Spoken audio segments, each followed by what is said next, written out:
அனைவருக்கும் வணக்கம். அனைவருக்கும் வணக்கம். இன்னைக்கு ஞாயிற்றுக்கிழமை. ஜெர்மனியோட தொழிலதிபர் ஆஸ்கர் ஜிண்ட்லர், ஜெர்மன் தொழிலதிபரும் நாசிக்களிடம் இருந்து ஏராளமான யூதர்களின் உயிரை காப்பாற்றியவருமான ஆஸ்கர் ஜிண்ட்லர் அவருடைய பிறந்த தினம் இன்று ஏப்ரல் 28 ஞாயிற்றுக்கிழமை.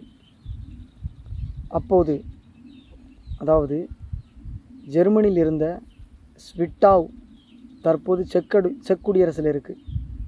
ஸ்பிட்டாவ் அப்படின்ற ஒரு ஊர் தற்போது செக் குடியரசில் இருக்குது. அந்த பகுதியில் 1908ஆம் ஆண்டு பிறந்தவர்.